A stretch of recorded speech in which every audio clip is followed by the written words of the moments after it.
तो hello guys, welcome back to another video. हम लोग आईसीएसई क्लास 10 हिस्ट्री का लेक्चर नंबर 2 को कर रहे हैं, जिसमें फर्स्ट वॉर ऑफ इंडिपेंडेंस का पहला लेक्चर मैंने इस चैनल पर दे दिया है। यदि मैं आपको रिकमेंड करना चाहूँगा कि लेक्चर 2 को देखने से पहले आप लेक्चर 1 को देख लीजिए, क्योंकि लेक्चर 1 को देखे बिना आप लेक्चर 2 को बिल्कुल नहीं समझ पाएंगे। इसलिए मेरा आपको रिकमेंडेशन ये रहेगा कि आप लेक्चर नंबर 1 को देख लीजिए, उसके बाद आप लेक्चर नंबर 2 पर आइए।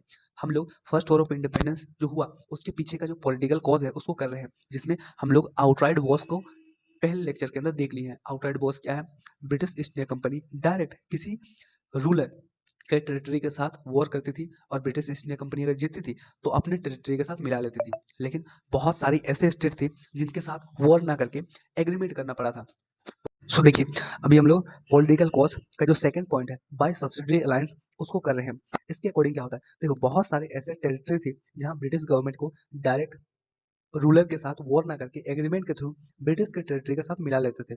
उसी को कहते हैं बाय सब्सिडरी अलायंस। इस एग्रीमेंट के अकॉर्डिंग क्या होता था? मान लीजिए किसी टेरिटरी का रूलर है, ब्रिटिश ईस्ट इंडिया कंपनी के साथ एग्रीमेंट करता है सब्सिडरी अलायंस।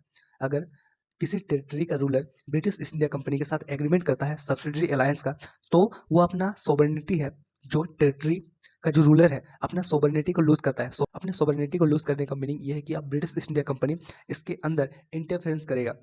सो 1765 में क्या होता है? Treaty of Allahabad.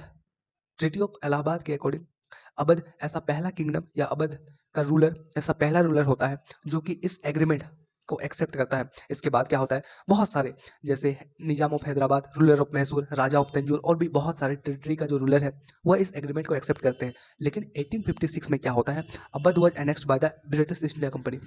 अब 1856 में क्या होता है? जो अवध जो है British east India company direct annex करता है। एनेक्स करने का मतलब है कि अब पॉलिटिकल और इकोनॉमिकल दोनों पर अपना कब्जा जमा लेता है।